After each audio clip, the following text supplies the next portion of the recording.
And we're live, Khalid and I. And this time, Khalid is back in the UK. How does it feel to be back in the UK? It's not too cold today, Um, I know. I've barely been outside, but actually feel warmer inside because the houses are designed for the cold, right over here. So you can see I'm not wearing my winter coat and stuff like that inside the house. Because you're back Um, in the UK. yeah, so houses are designed for cold weather, but on the flip side, UK houses boil up quite easily when it gets a little bit hot here. So um, everything's got its pros and cons. How does it feel? It's very nice to meet family, but people generally not very. It's like living amongst zombies here, kind of thing, in the UK compared to Jordan. Like you go to a shop in Jordan, everybody wants to know, just talk to you. It's weird to be transactional in Jordan. Like you can't just buy stuff; they'll smile and say, "Where have you been?" Over here, I haven't been bothered to going to a shop. I just did a walk around mine. It's so rainy, whatever. I don't feel like walking around too much, but um, yeah, it kind of like you can see nobody. My brother, I just saw my brother jump on a bus, and everybody's like minding their own business, and yeah, it's Mm. kind of zombie land. But yeah, Well, I suppose they don't know you, so they don't know you to greet you. but you don't need to Maybe. know people in Jordan. People, you just jump on a taxi, and people start talking to you about your life, kind of thing. Oh, I used It's to a find, different way.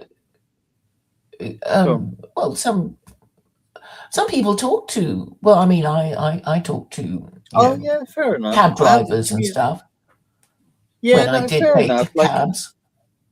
yeah, I haven't caught a small cab. We caught Uber coming in from Luton, and they did.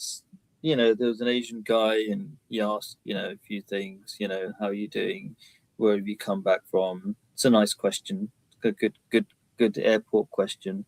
And I said, from holiday, from a 2 year holiday. So it's kind of a joke. But anyway, yeah. But yeah, just to give you an example, there were loads of Jordanian Arabs, whatever, on the plane, and people would just like the people would just be talking to each other as they go along.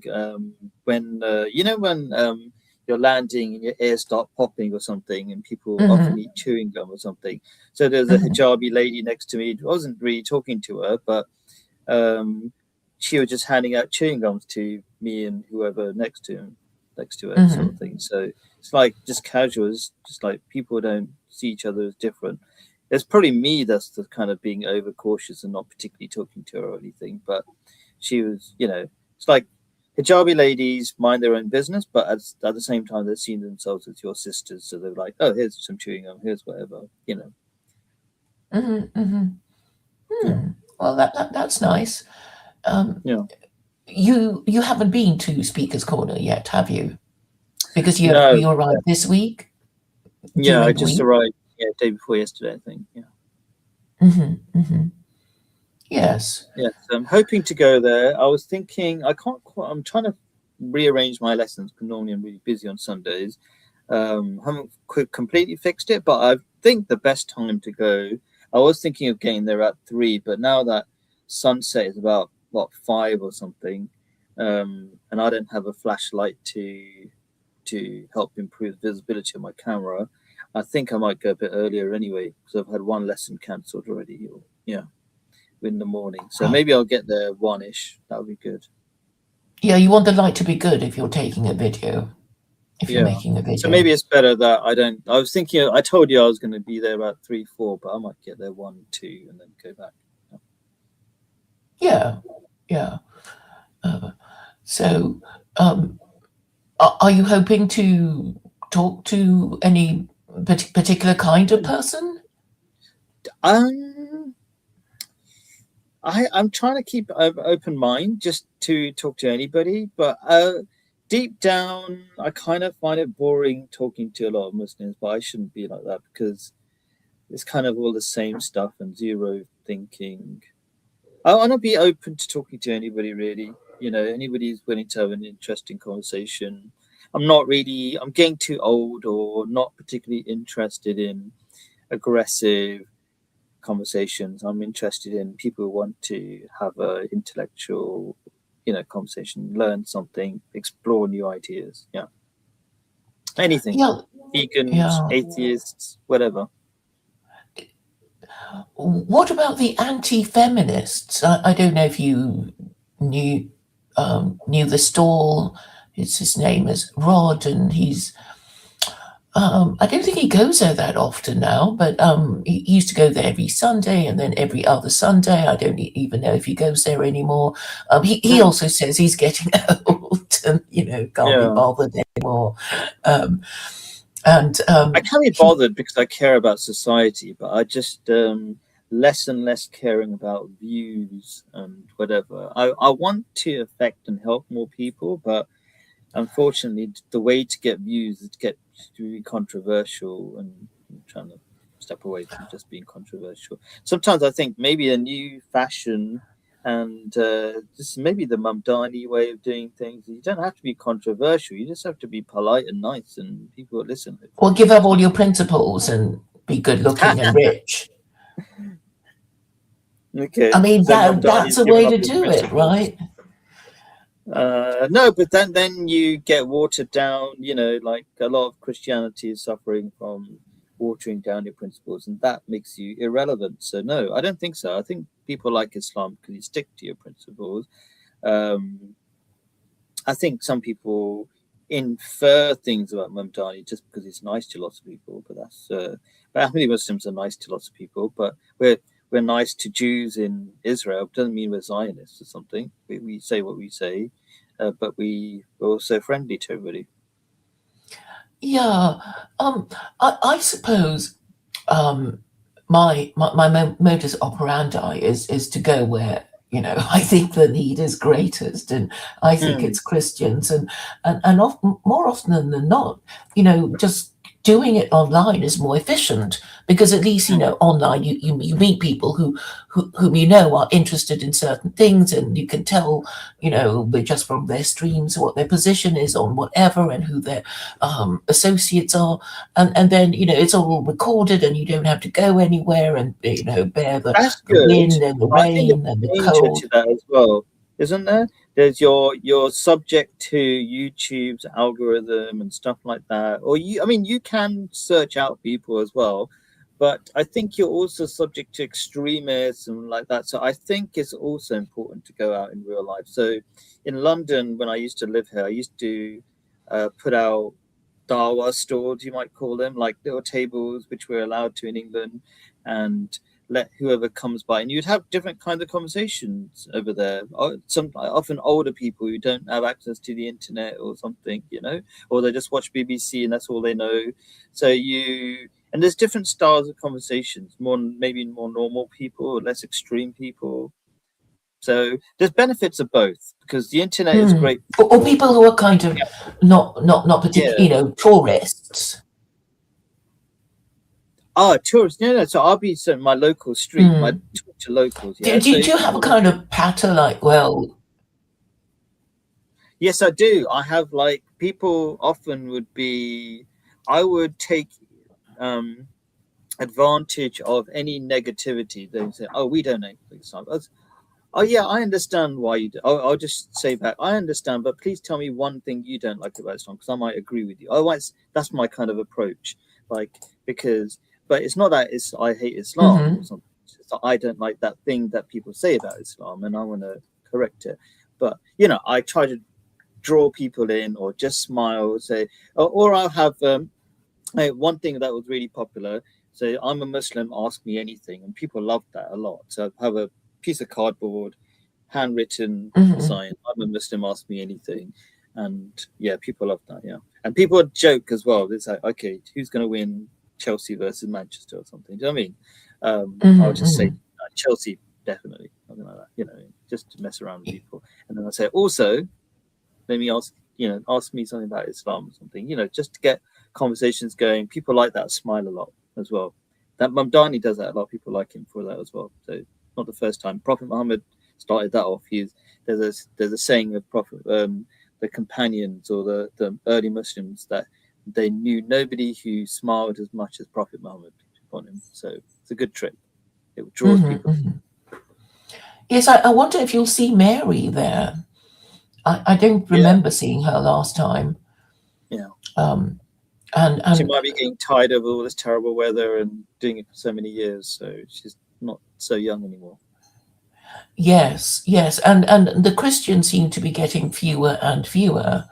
And Mm, when they were there, they wouldn't respond to what you were saying. They just carry on. You'd ask them questions, they just ignore you. Like they were a yeah. robot with a I prepared think speech. everybody thought they were paid or something. People would make fun that they're paid on crack or something. Literally, I know, but I kind of half believed it Hmm. because they didn't look too healthy. Some of them. Um, so, not Bill the Bob the Builder. Like he's the pro sort of thing, but there's these other people who just knew next to nothing, but they were just, spurting They, out. they can't answer questions, and that I Yeah, guess was what it's I found so frustrating about them. It's like, well, yeah, aren't you supposed to be engaging and answering questions and whatever?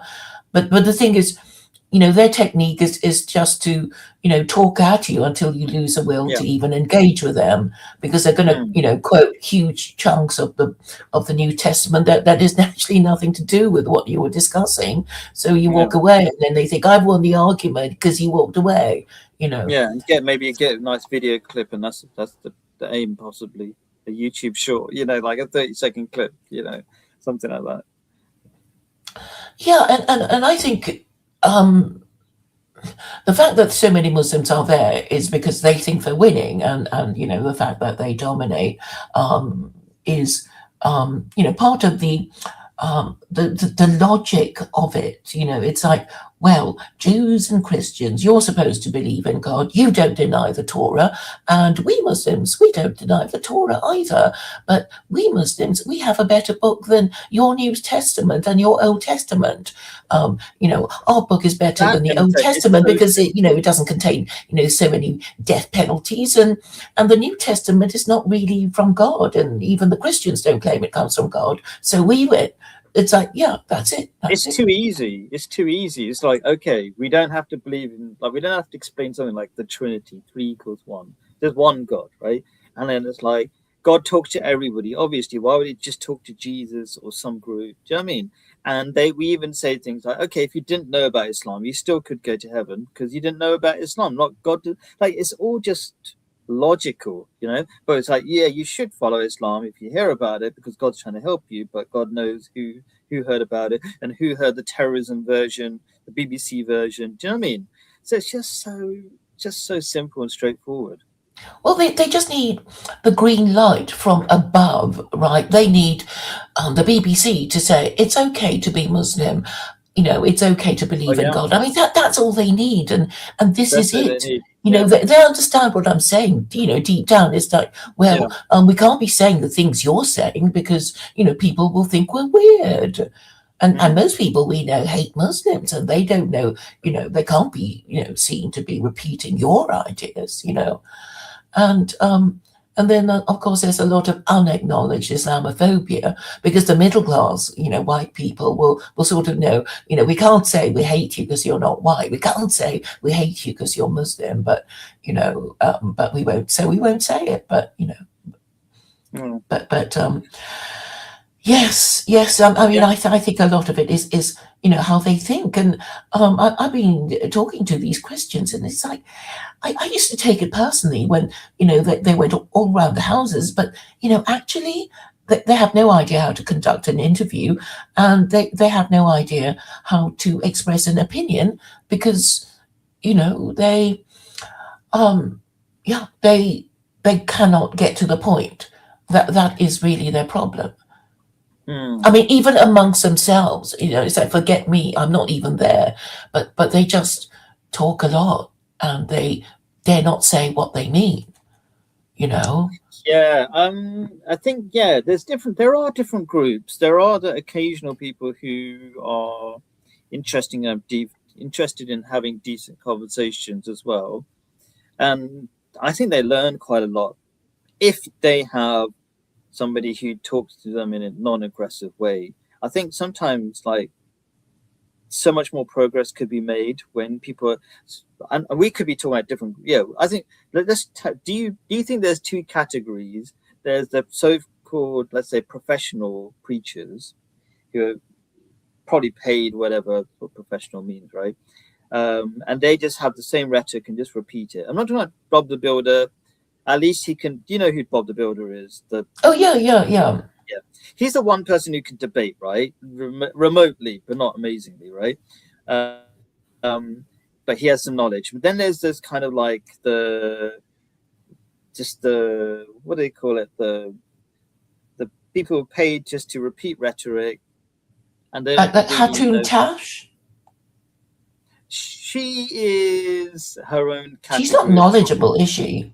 She's not knowledgeable. She is probably the category of like repeating rhetoric, but she's the added like I'm going to put just throw in insults and wear bad t-shirts and put a hole in the Quran and all sorts of crazy stuff, right? Yeah, she's there to provoke Muslims and then provoke them into violence and then complain that Muslims are violent. And then get a video out of it or something. Yeah, exactly. Yeah. So she's her own crazy category. But then there's the other few who are just going around. They really don't know anything, just repeating rhetoric. But I'm more interested in the few people who just come in every now and then and they actually want to have a discussion. I don't know how common they are now. They're kind of disappearing as well. But I've had kind of conversations with like Unitarians that just believe in one God. Jesus is not God. And different groups. And, you know, you can actually have conversations if you're polite and you don't try to fight with them. You just say, okay, what's your point of view? Okay, I agree with this and this, but I disagree with this and whatever. Do you know what I mean? That kind of conversation. Yeah, I think if you allow them to speak. Yes. Yeah. Instead of talking at them, and then you know, if you can listen closely enough to repeat, to steel man their position, even because there's a lot of discussion about, you know, you don't straw man the other person's position. You express their position better than they can themselves, and then they'll kind of like you, and then you can get to work on them. I think yeah, and I would say that's a Islamic point of view. There's a verse of the Quran that says, "Be soft on people, so that otherwise they'll run away from you." And that's kind of natural psychology, but the YouTuber kind of mentality is to just make people look stupid really quickly, and I don't know. It has some function because there's so many people who watch that stuff and then go, "Okay, we got the answer." Really, because so a lot of people do get guidance from that kind of stuff, this kind of aggressive whatever stuff, if it can be cut into 30 seconds, because that's how short people's attention span is nowadays, right? So that's useful. But I think for the long term, we do need to start trying to build bridges more, try to connect with people, you know, tell them they're not different. We're not otherifying things, which is what I'm doing with, you know, E. Michael Jones and all my guests at the moment. Yes, I'm so glad you mentioned him because, you know, I was listening to him on Killstream, and I just felt sorry for him. You know, it's like I sense that nobody really understands what he's saying because, you know, he used to be a lecturer in American history and American literature, and these, you know, moronic TikTokers and, you know, white nationalists who hate Jews are, you know, they don't know anything about the actual history or American philosophers or writers, or, you know, so they don't get it either, and it doesn't occur to them to question it. And I think with E. Michael Jones, I mean, he writes books, and, you know, actually he spoke to me and he said, you know, when you've read my book, get back to me. So he's basically saying, I won't talk to you until you've read my book, and it's over 500 pages long. When he gets annoyed, he says that. So he said that to me once, but I've overcome that by being polite and nice. Yeah, he got annoyed with you last time, and I think, right? You know, then I said, you know, did Grok summarize your book? Pardon? He got annoyed with your last comment on my stream. He got annoyed with you on your last comment or question on my stream, on my last stream. So maybe he's a bit annoyed with you. Yes, he said, that's Claire Cole, isn't it? That's Claire Cole. Just ignore. Yeah. Yeah, the thing is, I can't get people to read my book, can I? if you wrote a book, do you think you're going to easily get people to read your book and pay for it and order it on Amazon? Probably not. Not easy. You might even have a link. It's all free, which I also have. And it's like, will they read it? No, you know. So I fear that you actually have to tell them, what you think in the shortest possible way so they can remember it. And it's a waste of time even writing a book. It's like, well, if you really have to explain your ideas, maybe do it on Substack, because they're quite good with comments. People can say, I disagree with you because this, that, and the other. And you might have an exchange with them. But I'm afraid, if you want to make them pay, it's like the people who most disagree with you are going to be the last person to pay to subscribe to your Substack, just to, be able to comment on and argue with you.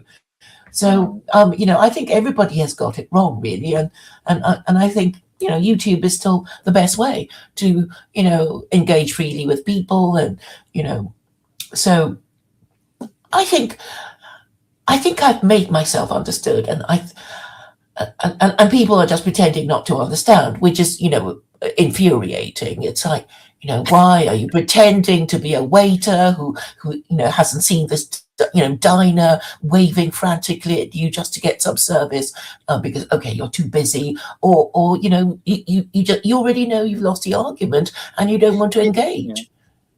Yeah, being working on social media or YouTube, whatever, and trying to express your idea, it can be very frustrating. It's a long-term job, and there's also all sorts of trappings of trying to be a sensationalist, saying things you don't really believe in, which I think the top YouTubers do.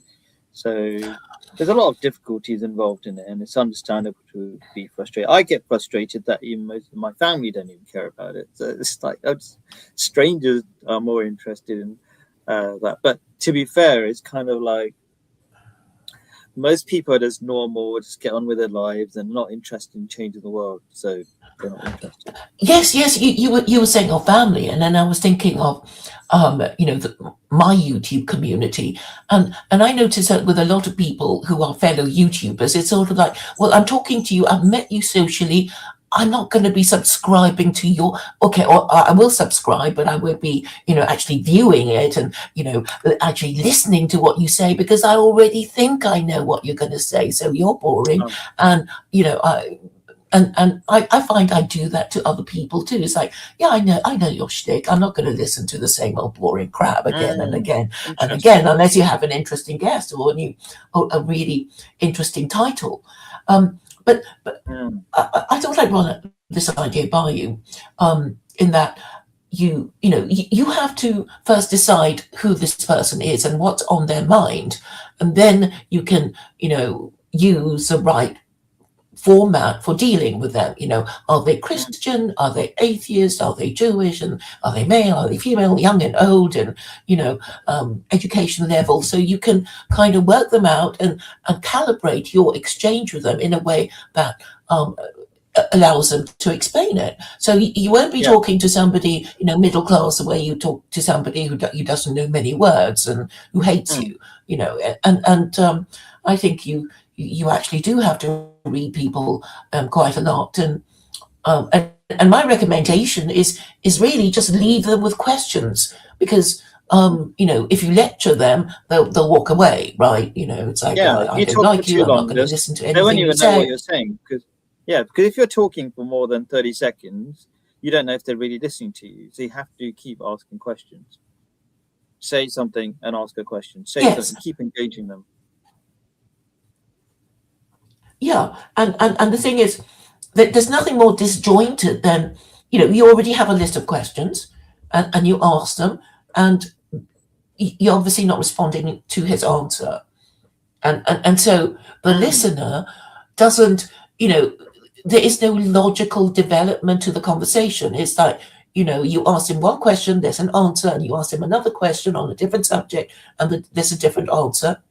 You kind of have to be flexible. You can't have a plan. I mean, I have questions, but if I don't feel the question's been answered properly or something, I say, please elaborate. Can you clarify this and that? And then, but just Yeah, and the If thing it is, gets made even down if the the line. person you're talking to doesn't agree with you, you hope that anyone listening to the conversation might come away with something. That I think is what we need to bear in mind.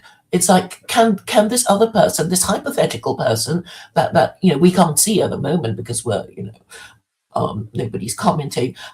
Can they Mm, understand what we're saying? I mean, most probably, I think, judging from what we're saying. But if they have no idea what we're saying, because we've used difficult words, we jumped around, and we're talking about mm, things they don't really understand, or it's very specialized, then I guess we've wasted our time. But I mm, thought the last conversation we had was one of our better ones because I felt that there was some logical development to what we were saying, and and this expression, I take your point, which is not, mm. I agree with you, but I understand where you might be coming from. If your position is this, I know how Yeah, you feel, and you yeah, have to somehow validate the other person's feelings. yeah. Um, That's right. Yeah, yeah. It's not a good idea to make them. It's it's kind of obvious, right? Like you don't want to make the person you're trying to. You're essentially trying to make somebody your friend by having that get them on your side, and if you insult them and say whatever you're well, I saying mean, makes no sense, then you can't. yeah, I You're mean, not going to it can connect with be. them. Okay. I mean, it might be entertaining. Like, you're an Islamophobe, and I'm this Muslim. It's like, why aren't you Muslim yet? It's because you're an Islamophobe, aren't you? It's like, why are you an I'd say, Islamophobe? how And do you then cross that he'll say, bridge? well, I am because Because you're terrorist, da da da, and then yeah, you will get an exchange that might be vaguely entertaining to the people listening to you. So it's not completely counterproductive because it's yeah, entertaining, and then they attack you, and maybe you defend yourself, and people around you might understand what the exchange is about, I guess. yeah, yeah, yeah.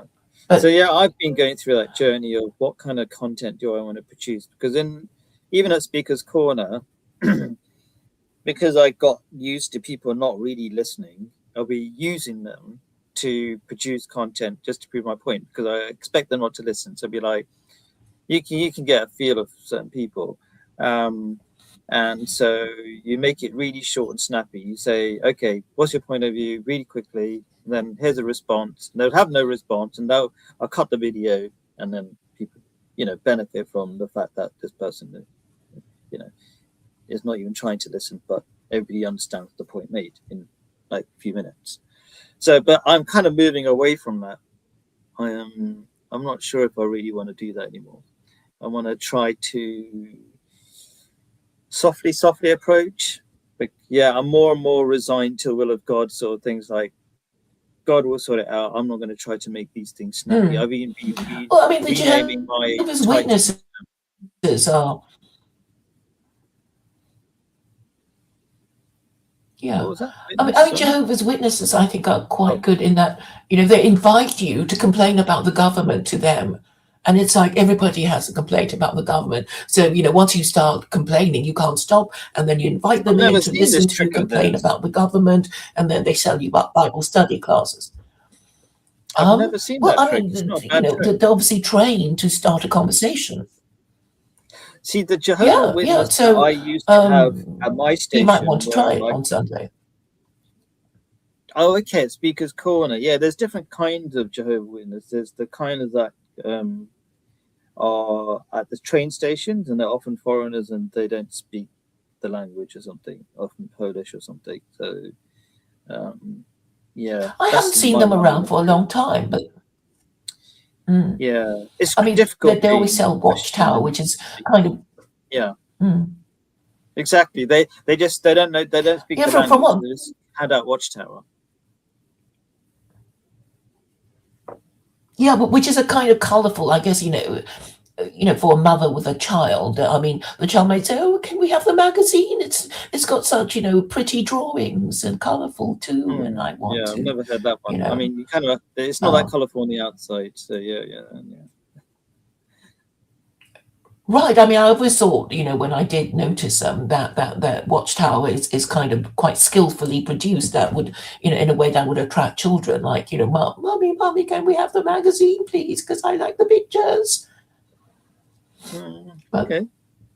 Never seen. I've never oh, really.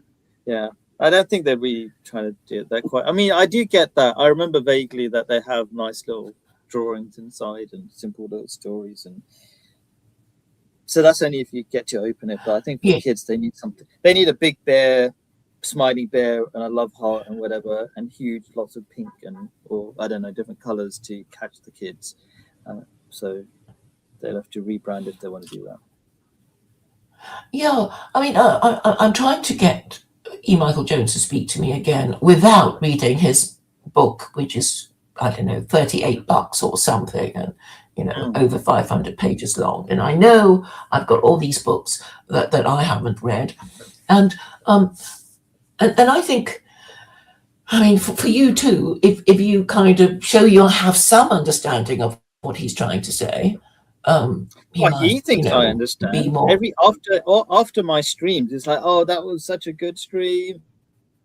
Oh, I'm so glad we're talking. Blah blah blah. So, we have chats afterwards. So he feels I understand. So that's cool.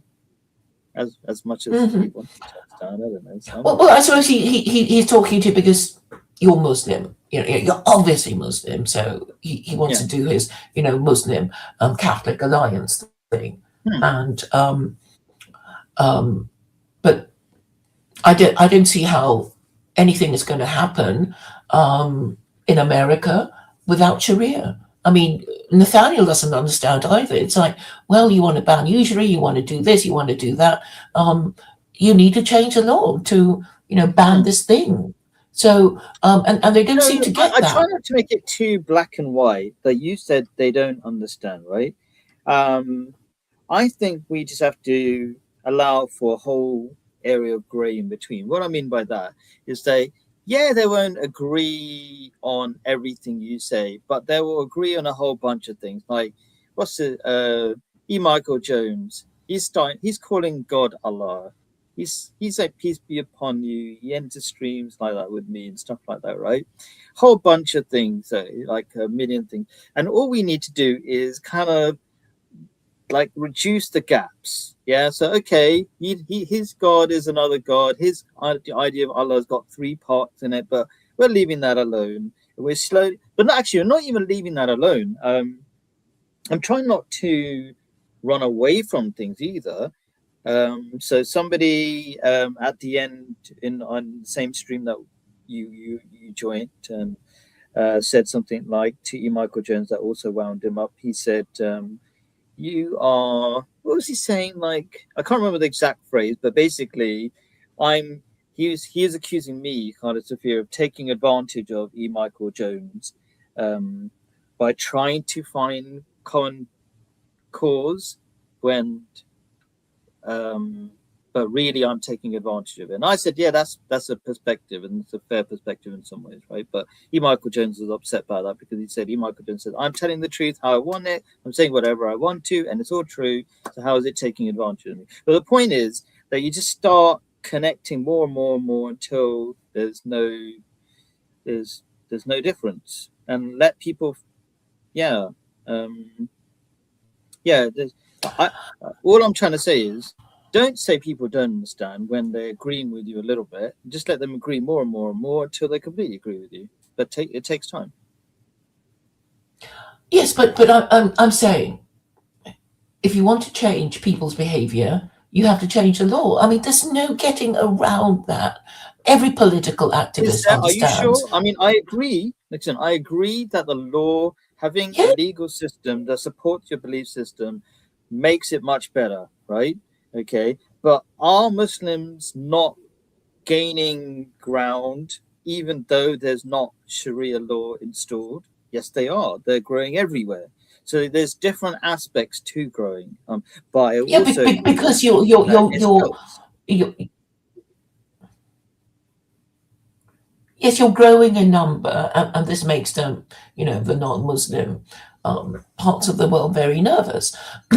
But and then you can say, well, if you can't beat them, join them. What's a problem? And then you kind of can set out a manifesto, right? Because these are what political parties do. We are this political party. This is our manifesto. And these are great policies for our country that will take us, whatever. But with regard to Nathaniel and E. Michael Jones, it's like, how are you going to get anything done if you don't change the rules? I.e., the law. The law has to, ban usury. I know it's his Okay, big thing is usury. What if I told you that I could get them to agree to Sharia law? Would you be surprised? Go on. Go on. It's not hard. You know deep down they already agree with Sharia law. They want Sharia Yes, law, but yes, they just because don't want it's to call it Sharia logical. law. Okay, but they can call also it agree US with it. law. They want them That each is wear in headscarves. harmony. That's right. They What? already haven't both of them said that their wives wear headscarves? Right? I don't remember E. Well, I Michael asked Jones them about saying it, and they said, that. "Yeah, that's how it should be, and whatever. That's religious law." Yeah.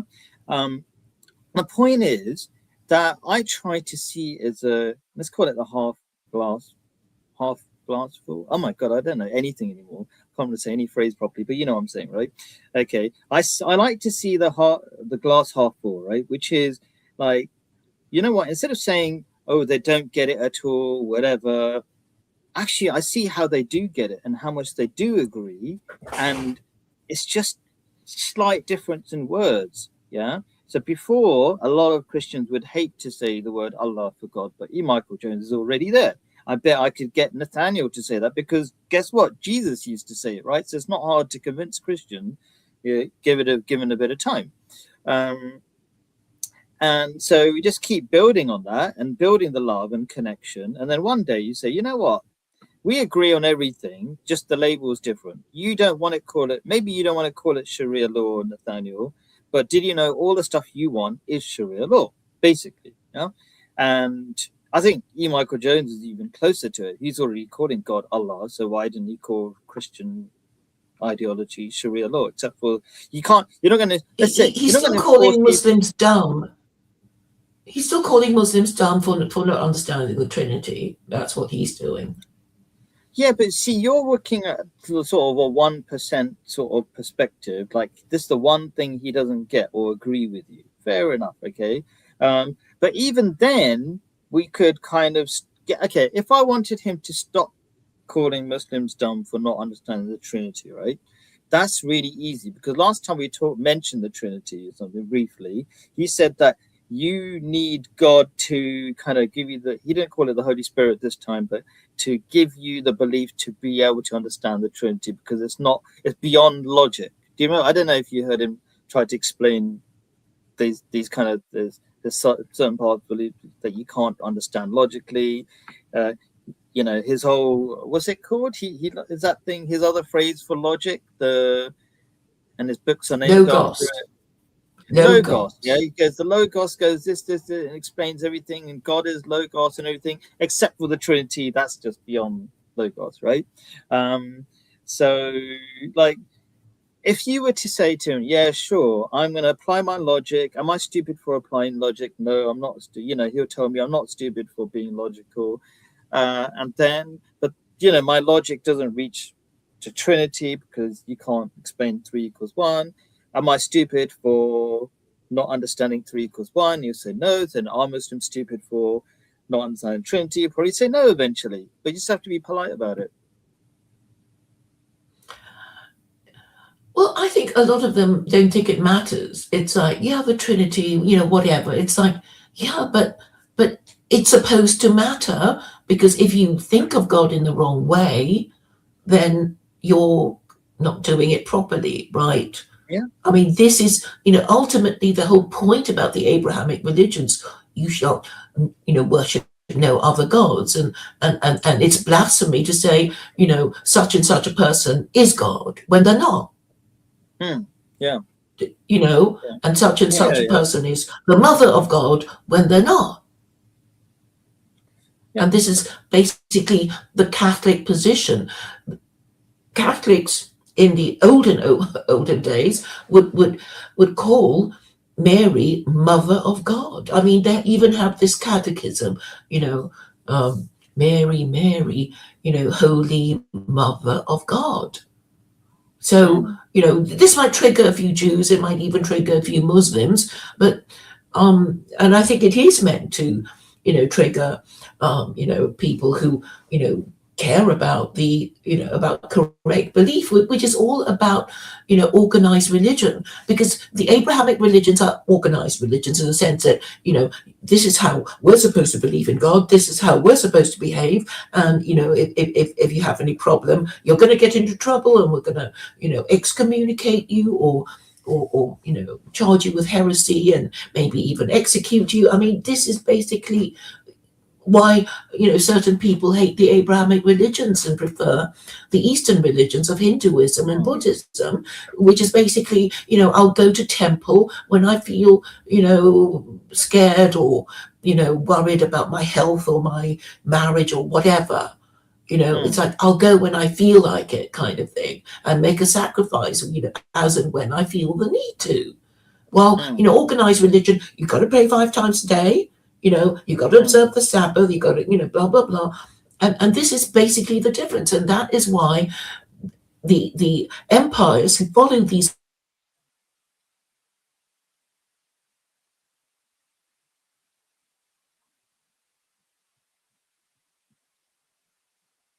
I can't hear you, by the way. What's happened to you? I think you cut off every now and then. I'm just checking my speed, 140 megabits per second, so I'm good for speed. Yeah. Um, yeah, nice, interesting. I'll fill in the airtime. Hopefully, I'm not talking over you though. Yeah, nice, interesting comparison between Eastern there is a and bit of a Abrahamic faith. So, oh, overlap. can you? Okay, go on. Go on. No, no, carry on. I know there's a delay. Please carry on, Khalid, Oh, okay, yeah, sure. So, about what you were interesting saying. comparison about organized religions versus the flexible religions that don't even like to call themselves religions, like Buddhism. They say, oh, it's just a way of thinking. We don't believe in God, even though technically, really, they do. Um, so, and I think the sell that I have, and I think it's attracting people to Islam, is far more popular than Buddhism, is that actually people do want to be organized in their religion, their lives. That's why people get self-help books. They don't want a book that says do anything you want. They want like step-by-step guidance. But but for a long time, that's scared people away because I don't know. They want step-by-step guidance from not God, some stranger who write these self-help books, but they haven't realized until more recently, until things go really wrong, that they do need step-by-step guidance from God rather than some stranger who's just saying what's popular at the moment, or some half truths and things. Yes, I mean, I probably won't be able to join you this Sunday, but I was, I'm just trying to run a few ideas by you to see if it works out. So Hmm, so I guess you could say, are you an atheist? And if they say yes, then you talk to them in a particular way. It's like, hmm, okay, you're an atheist, but you do see the point of the law, don't you? hmm. Um, you know, Yeah, being that's a good point. against this Yeah, kind of yeah. behavior and that kind of behavior, and and Sharia is basically, the idea that the moral system that you claim to follow should be reflected in the law of your country. So, and most people can agree that there ought to be a law against murder and theft Hmm. and sexual Yeah, immorality. Yeah, because I mean, yeah. people can It's see, not well, easy to if convince I an say it, then atheist. It's not easy to convince yeah, an atheist on all aspects of morality because they would say, no, you should have freedom to, make out with anybody you want and all this kind of stuff. And it doesn't matter, nothing matters and stuff like that. So I think you have to take yeah, people yeah, with a bit of and they would say this. I mean, they would say sexual. They'll probably agree with you about law banning forbidding murder and theft, but it's sexual immorality. It's like, well, what does that mean? Do you mean I can only have sex with my spouse, who must be a member of the opposite sex? And then they'll probably start saying, well, these are victimless crimes. If I have sex with somebody not my spouse, and they're not married to anybody, whom have I harmed? And if I have sex with somebody my own sex, and they're not married to anyone, whom have I harmed? It's this kind of the harm principle, which is what libertarians always go on about. We mustn't harm other people, and the thing is, you don't know that you've suffered harm until it's too late, because some kinds of harms are not apparent until much later. In fact, when I was studying the law, there's something called latent damage. So it applies to building construction. If you put substandard material, the building is still built, except that it won't last that long, or it might fall, it might collapse, or as in the case of Grenfell Towers, using this kind of whatever, which is very inflammable, proved to be very harmful to the residents. You see, so it's the idea. It's like, well, when could you have reasonably discovered that the thing was harmful? When you were told about it, I guess. Yeah. Or when you knew about it. So, and that's why, in matters of sexual morality, the point is, when people think, oh dear, we are a shrinking and aging society, and there's not enough local people to do all the jobs that need to be done. We have to import foreigners. And if we do, everybody will complain about being replaced and blaming the Jews and hating on the Muslims and hating all the foreigners and, wanting to kick them out. This is the harm, right? It's like our government didn't even care. And I guess, if you're white, you'll think they didn't even tell us. They didn't even tell us to have more children or whatever. They just said, we're not even going to tell you. We're just going to replace you. Because the people who are not having so much children, they don't want to be told anything. They want to be free to do anything, right? They don't think it's government's place to tell them anything. I think they think government's place is just to give them money when they need it and stuff like that. That's the limit of it, maybe. Not public information service of any sort. Well, that's the thing, because the government also has lost its authority. So, quite a few MPs, they sort of say, stupid things like, oh, we're just the same as everyone else. Kind of thing. And you think, what? You're an authority. People are supposed to look up to you because you make the law, and you're saying you're the same as us. What the hell is going on? And this reminds me of this rabbi, and he was saying, we're just the same as any other people. Any other religious group. It's like, no, you're supposed to be God's chosen people. What the hell are you on about? But somehow with all this liberalism being imposed, even these Jews don't know who they are. And then I was talking to this American, and he was saying, oh, we're just like any other country. It's like, what? You're not just like any other country. You're the global hegemon, and you nuke people and you invade other people. You can't pretend that you're just like any other country, And if you really think that, you must be you are gravely mistaken, I mean, it would be like you saying to your children, I'm just like you. I'm just your friend. I'm not your father. I'm just one of your playmates. It's good to have clarity on things. Okay, well, you're God having from the TLC group. You know who the TLC group is, do you? From Paul Van der Kay. I think that guy. Yeah. Well, he's from there. I didn't realize. Yeah, it's short for this little corner of Christians, I suppose. Yeah. Okay. Jew is allowed to lie to a non-Jew. Yeah.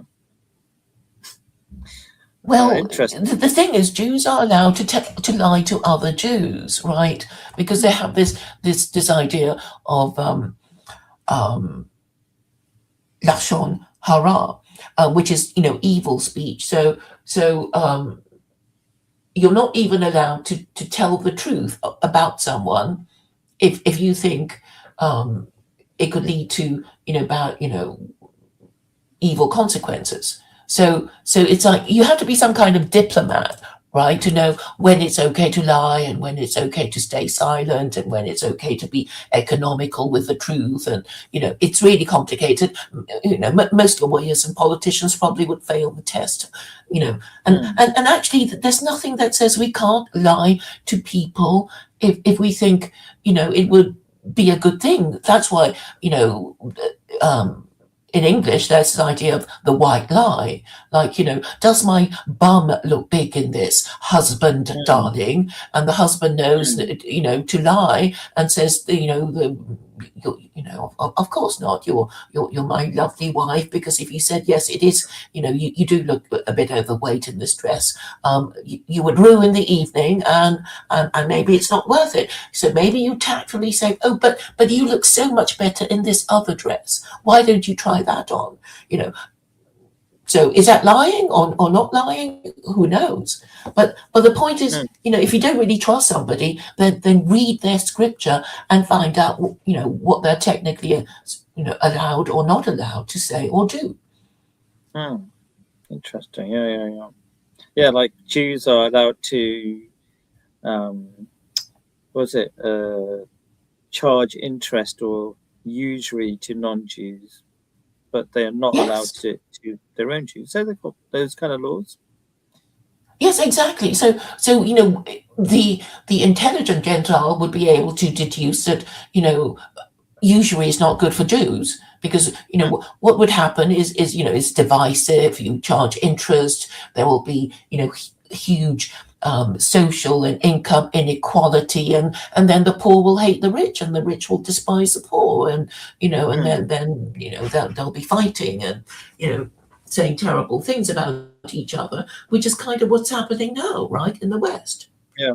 Because nobody Yeah. trusts their ruling classes to do the right thing. Yeah. And, So you make a good point. So whether or not wherever the Jews are allowed to do according to their own scripture, first of all, the people who are non-Jews shouldn't be just victims of what other people choose to do. They should kind of learn from it. Go, okay, Jews think that charging charging other Jews is bad. Okay, but then why do we accept to be involved in that system? So it's a good point to kind of take hints and don't always just be a victim. but for people like Elliot Platt, it's a sacred cow to him. Usury is sacred. So is it to Michael Malzahn, right? It's like, I made all this money using usury. I'm not going to give it up. I hate Muslims and their stupid laws. That's how they think. And at the back of their minds, or even the front of their minds, it's like, well, we're not going to be doing anything these Muslims do, because they are brown people whose countries we bomb the crap out of, and who come here as cheap labor, and we're not going to be taking, doing anything they do, because we think they are, low status immigrants, and we despise them and hate them, and we're not going to be listening to them, because that is basically at the back of their minds what they think, even if they're too polite to say that. Yeah, I'm just thinking, your God seems to be very knowledgeable. So do you think, since you're aware that Jews think that usury is bad, do you think usury is bad? So and could you confirm that you are a Christian and part of Van der Clay's kind of follower of some sort? I mean, yes, he is, but he's not. He's not Christian in the sense that he believes in Jesus and that sort of thing. But he's from that group. Do you think And a usury is lot of them bad? are post-Christian anyway.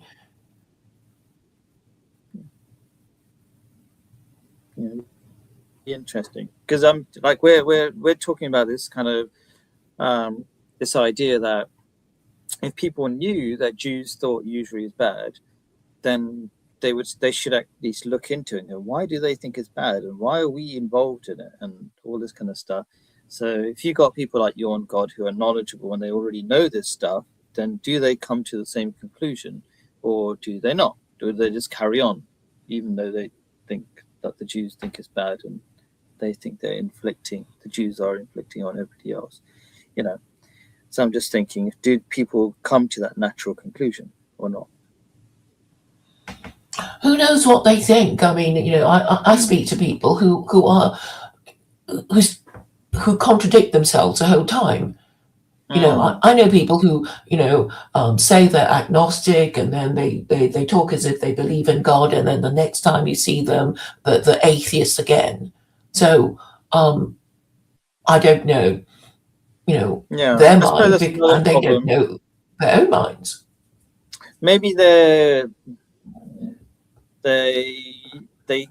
are able to transition to a more definite belief, but they need help. They need the green light given to them from the government. That's what they need. Yeah, so they don't dare. Yeah, most people, I think you're right, just need a green light from some authority to do what they realize is already true. But then there's other people who just need more convincing, like, okay, why does a person who says they're agnostic and then talk like they believe in God and they keep wavering between the two?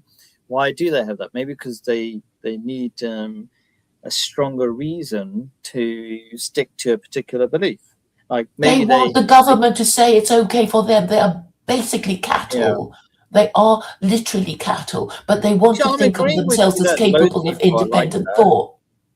Yeah, I'm agreeing with you. Most people are like that, but I've seen a lot of people. There are also some people who just need more convincing ideas, like why should you believe in God? What's the benefit? And of course, we've talked about it many times. Like, okay, if you believe in God, then you can have a religion that has clear-cut rules, and if you have clear-cut rules that actually make sense, then your life has got some direction, and you'll make more progress in your life. If you don't have clarity on lots of things, then you'll be confused. That kind of whole spiel that we've given like 1,000 times. Maybe they haven't heard it, so Well, they want to keep rejecting it because I suppose, I'm trying to get into their heads, and I think, that they want to think that they can go to their graves without admitting that, Christianity was wrong, liberalism was wrong. And they probably think. Question to finish up. I think you keep going around this whole thing where they don't get it, they're stupid, and they're just cattle, as you call them, blah, blah, blah. Do you think you could be more successful if you didn't call them cattle and you just told them that they're really clever and they just need to fix this one or two small things and they'll make progress? You keep kind of, Well, I mean, I leave it to people like you who can self-talk them, but I'll just do my carry on your way, thing, because I don't think that being polite to them even helps. It's like, well, do you believe in God or not? Do you really think he's Jesus? And if you're Jewish, well, didn't God choose you to tell these Christians not to be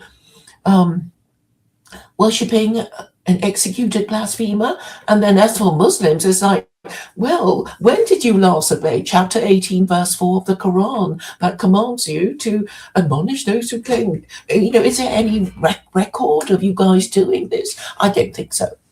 I mean, I have asked, I have looked, and so I guess, yes. All Christians here, listen, don't believe a white man is your God. That's idolatry. Yeah, because God is not supposed to, be physical or material. Have I done my duty according to that particular verse just now? Well, I don't know. I mean, it'd be interesting to see if you, get a response when you say, well, have you considered that? I've done my duty. It's not about what they do is up to them. I can't control what they do. I'm just, what is my duty? Have I fulfilled my duty according to that verse? Yes or no? Yes or no? No.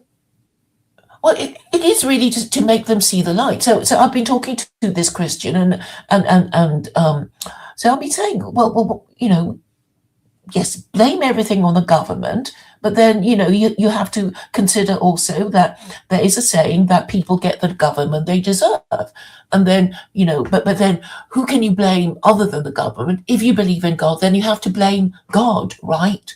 Because he allowed this state of affairs, all this evil and all these wars, and then but actually Jews are supposed to think that God also created evil. That's what it says in the book of Isaiah, chapter 45, verse 7. God created good and evil. And it's like, I better well, go. you have to go? Yeah, What? I've got to go. I've done my 1 hour. I'm Yes, gonna go to okay. toilet, and then Okay. I'm gonna do all the other millions of things I've got to do.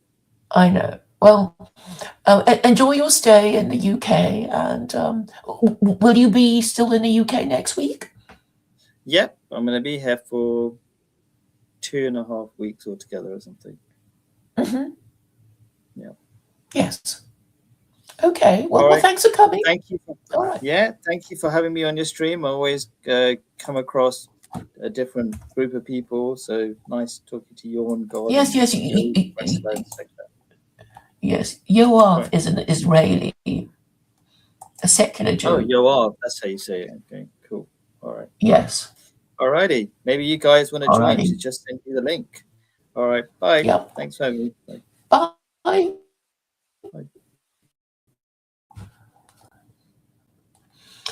So I will.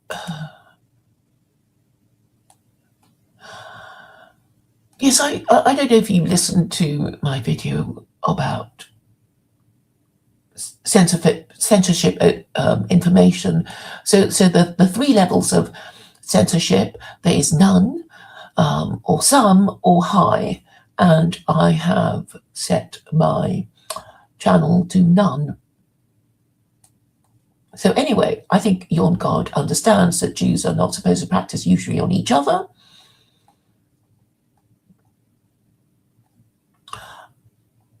Well, if you want me to be nice, I think I'm capable of doing that. But I have to, keep making my point. That pretending not to get my point is a sign of either stupidity or cowardice. So I don't know why you think it would be better if I, pandered to the idolatry of Christians. Jacob Varturecci is, being quite restrained, and I don't think he has persuaded anyone. In fact, he was talking about it the other day. It's like, well, I've been doing this for so long. Has anybody been persuaded? It's like, no, they haven't. I know he does this, outro at the end of every stream, with mentioning Michael Servetus, who was burnt at the stake by John Calvin, and they don't get it, and they don't care.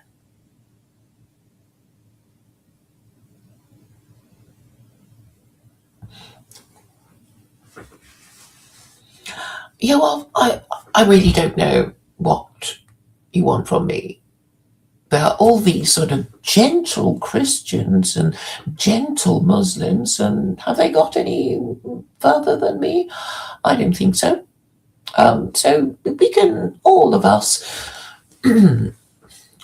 employ a range of techniques and see what happens. I mean, I prefer to say what I mean and say it as clearly and briefly as possible. And my way is simply to confront everybody with their hypocrisy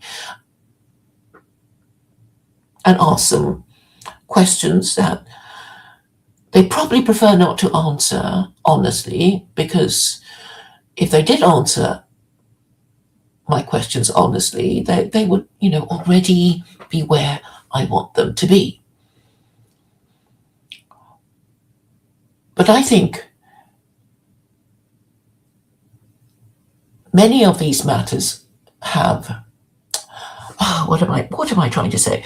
I think Christians are suffering from PTSD because of the nature of their religion, because it is actually a big thing to have to accept that Christianity is idolatry. I mean, imagine having to accept that all your ancestors who died Christian died of a mortal sin. And if you take these things seriously, such as mortal sins, it means if you die and do not repent of your mortal sin, you're going to hell. That was what they used to believe. I know people like Michael Sartori is, unilaterally banned hell. So I remember him reading the whole of chapter 7 of the book of Romans to me to say that the law doesn't matter. The law is, I don't know what crap it was, but this is what he did. And when I left, he said, I think I won the argument.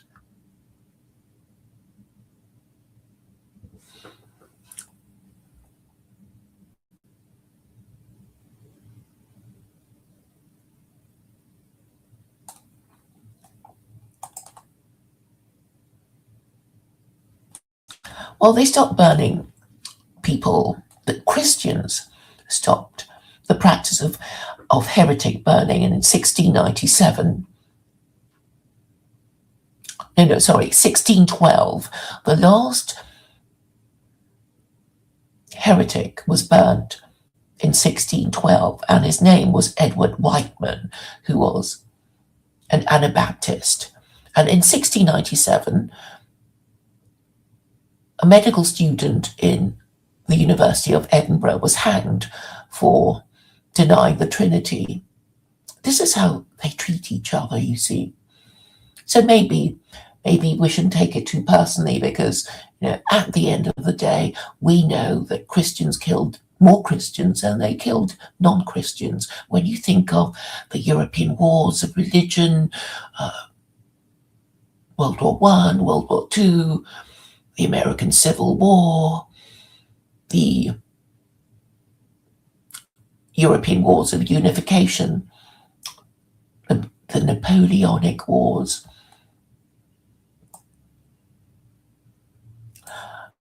And it's interesting to note that before 80 years was up, after they stopped burning heretics at the stake, the American Revolution broke out.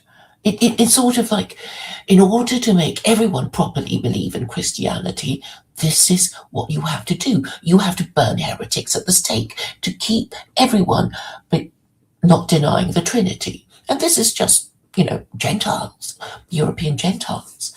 And then I guess the founding fathers couldn't stand it anymore, and they founded their republic with the First Amendment. And I'm saying the First Amendment is supported by chapter 2, verse 256 of the Quran. That says there is no compulsion in belief. Truth stands clear from error. And so, sadly for American historians, they have been denying the contribution of the Quran to the founding of the American Republic, because they clearly want to think of themselves as a Christian nation.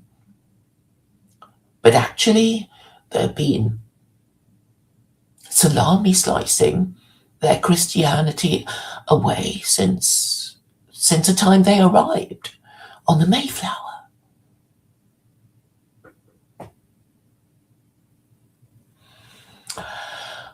Yoav Cook, would you like to tell me in which verse in the Bible says God lied? I'd be interested to know. I suppose I can look it up if you can't immediately remember. Did God lie in the Bible?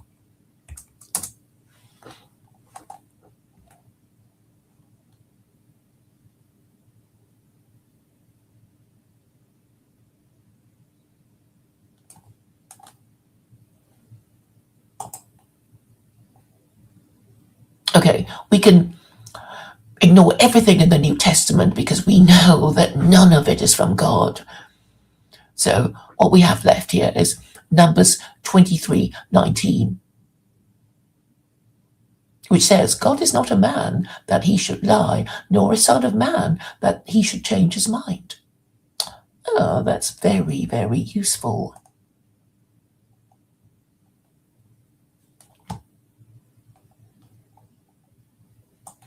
Well, you learn something new every day.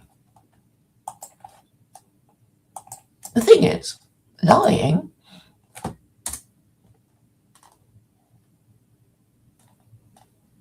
is a sign of weakness.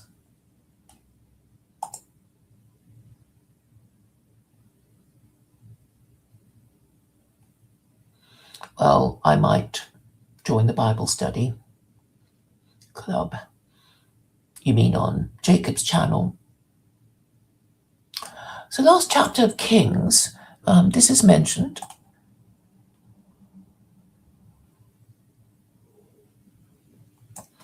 Okay, I don't know what lie prophets use to deceive King Ahab.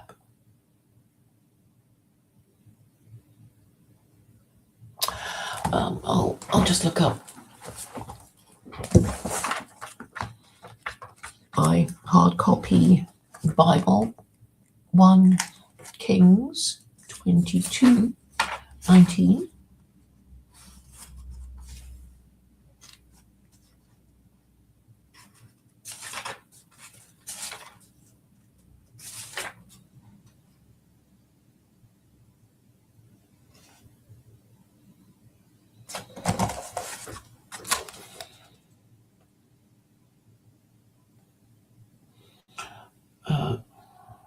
Micah continued, therefore, hear the word of the Lord. I saw the Lord sitting on his throne with all the hosts of heaven standing around him on his right hand and on his left. And the Lord said, who will entice Ahab into attacking Ramoth Gilead and going to his death there? One suggested this and another that. Finally, a spirit came forward, stood before the Lord and said, I will entice him. By what means? The Lord asked. I will go out and be a lying spirit in the mouths of all his prophets, he said. You will succeed in enticing him, said the Lord. Go and do it. So now the Lord has put a lying spirit in the mouths of all these prophets of yours. The Lord has decreed disaster for you. Then, blah, blah, blah, blah, blah. Okay. The point is, the book of Kings is not part of the Torah, and therefore not from God. And there's a verse in the Quran that says God is the best of deceivers, and Islamophobes have been falling around with excitement saying, oh, God lies. And Muslims have reconciled or attempted to reconcile that verse by saying, no, it doesn't say deceivers, it means schemers, it means God is best of all planners. But I think people do deceive themselves anyway. You might tell them the truth and they're going to deliberately twist your words into something they want to hear, and obviously not be digesting the import of it.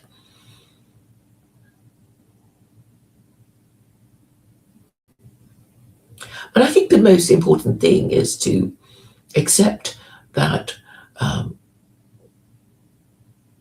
think we have to accept that God is logical and perfectly moral. We may not quite see the point of what he did, a long time ago or even now, but the point is that we have to believe that he is perfectly moral in order to extract the most benefit from the system. Because if you think God is evil, then you won't trust him and you won't do what he says and you won't obey his laws.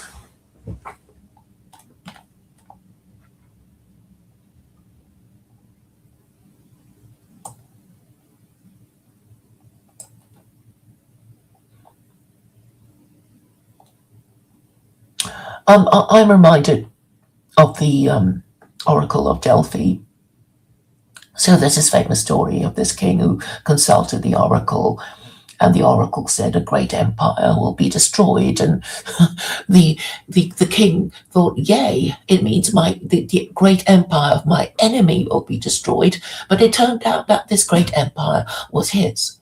So a lot of people don't properly understand the meaning of words, or they get the wrong end of the stick.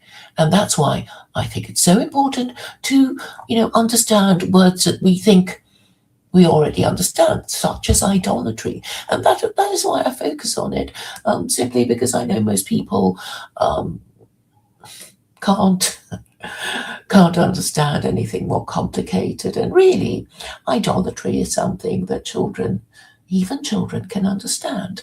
And that is why I bang on about it. But I know people think it's a bit crude. But it is important to grasp the concept, to understand that it's a mortal sin, and then perhaps they might be motivated to ask themselves if worshipping Jesus is idolatry, and maybe Jews and Muslims might ask themselves if they should be telling these Christians in stronger terms that it is indeed idolatry, and if they all suffer, they could blame God for this evil which he created, to explain why they suffer.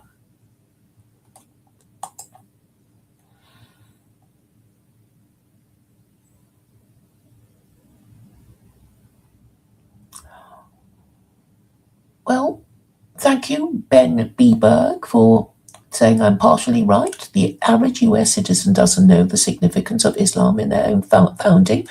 But if they were interested, they would know that there is a White House Quran and it belonged to Thomas Jefferson. And I know that Muslims who make it into Congress use the Jefferson Quran to swear on. And as for Freemasons, I hope it's generally understood that you can only become a Mason if you're of good character and you believe in a creator. And this means you have to believe in the Abrahamic God. And so it's really open only to Jews, Christians, and Muslims, and not Hindus or Buddhists. And the whole purpose of Masonry is to outnumber Christians and curb their desire to burn heretics at the stake or be mean to Jews or Muslims, because, of course, Masonry is a fraternity of men who are adherents of the Abrahamic religion to be brotherly towards each other. Oh, how nice of you to say that Freemasonry is secular Quranism. Thank you. Thank you so much.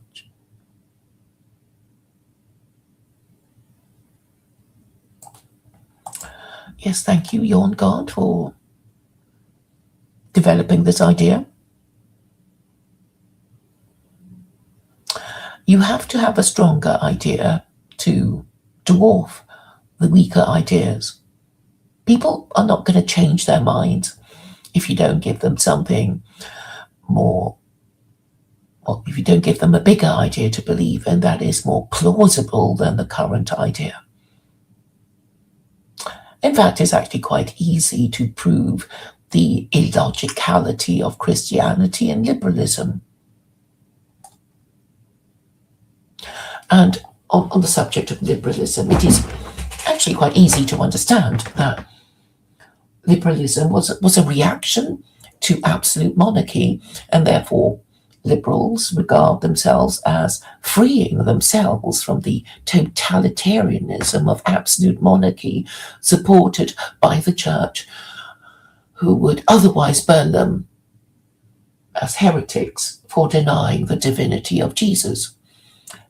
And this means that we have to acknowledge the evil of absolute monarchy because of all these Christians or the subjects of these Christian monarchs being force-fed Trinitarian lies and idolatry and blasphemy and,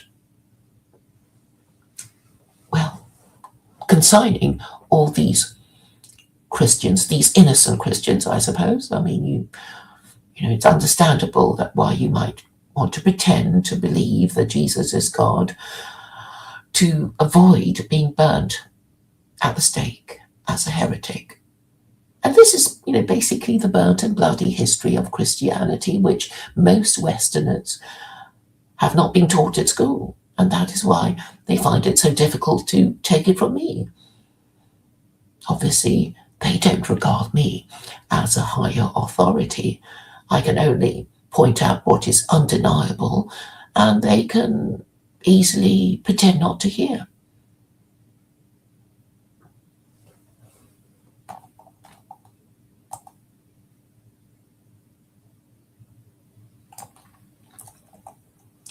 So what I'm suggesting to Westerners is we all need the rule of law. And the rule of law is not just a law. The rule of law is really a state of mind that wants to obey the law just because it is a law. That is a kind of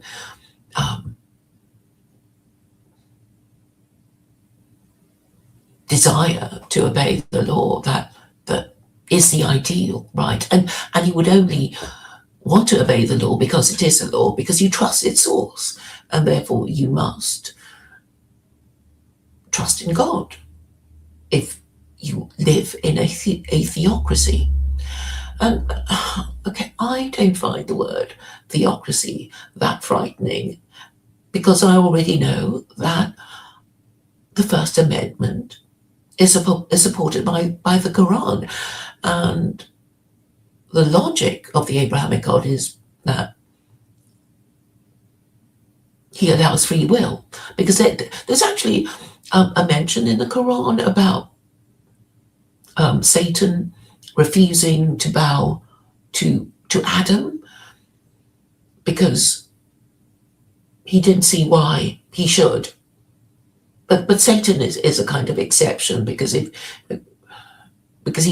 meant to be some kind of fallen angel, right? Jews believe Satan is the prosecuting counsel of God, as well as an agent provocateur, because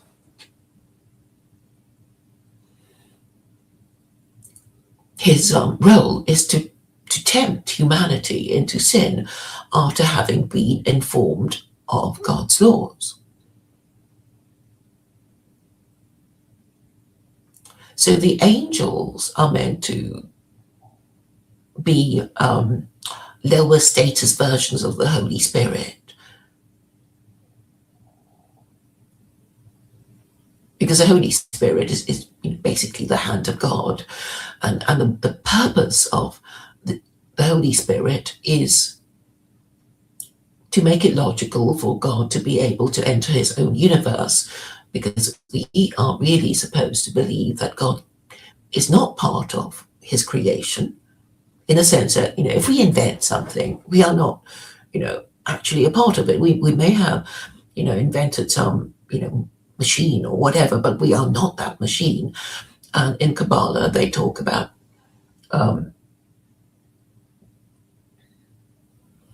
carpenters not being, the chairs that they carve. So this distinction is very, very, is meant to be very clear, to avoid falling into idolatry. And that's why you get, this Christian confusion of Jesus being God. And the purpose of the Trinity, in my view, is very, very simple. Jews would argue, if they weren't scared of Christians, they would say, you Christians worship some executed blasphemer.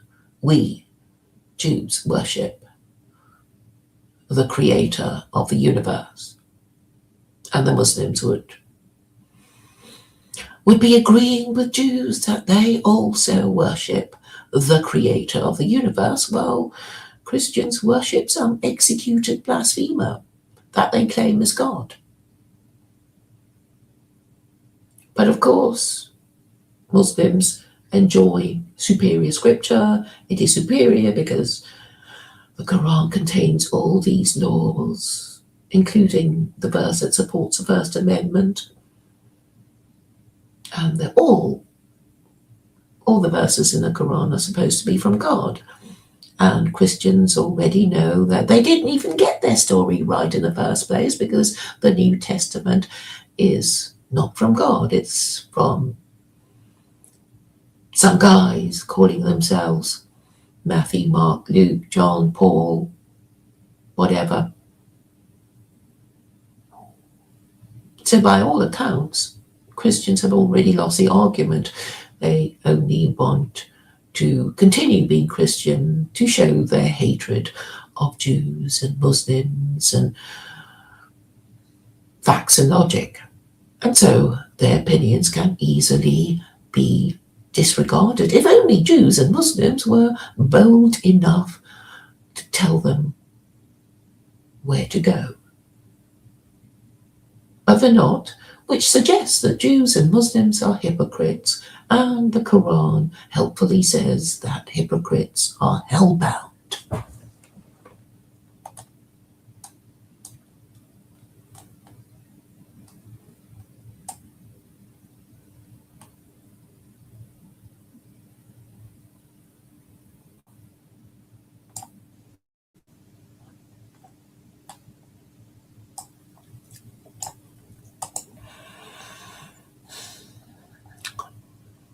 Ben B. Berg says Morocco was the first to recognize US sovereignty with Peace and Friendship Treaty of 1786 and is a founding document.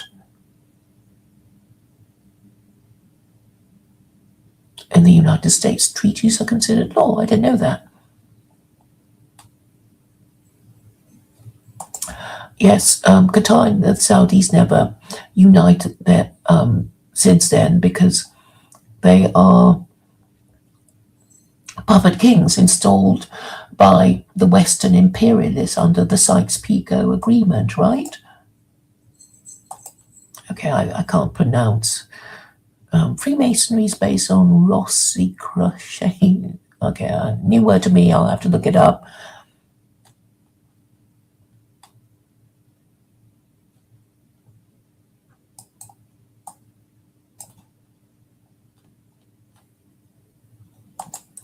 Muslims built the first cathedrals, hospitals, and universities in medieval Europe. That is Moorish Al-Andalus, the birthplace of Zohar and keepers of Greek and Hermetic canons, which sparked Enlightenment. I thought the Enlightenment was a rejection of the European wars of religion. Okay, Romanesque. I thought it was something to do with Romans and not the Moors, but I have been to the Alhambra, and of course it is, the Alhambra Palace is surpassingly beautiful.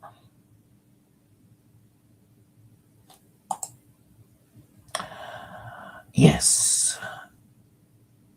Not only was the Constitution of Medina 600 years prior to Magna Carta, the Quranic verse on how to treat, the Quranic verses on Islamic principles of warfare preceded the Geneva Convention.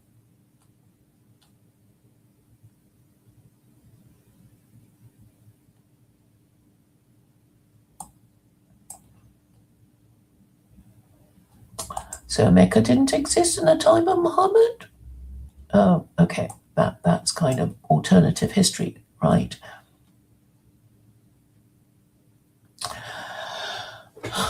Anyway, it doesn't matter because the narrative is pretty much clear. We know that Muhammad came after Jesus. He's meant to be the final prophet, because there's not meant to be any more revelations after the Quran. And I think it'll be good enough for humanity for quite a considerable time.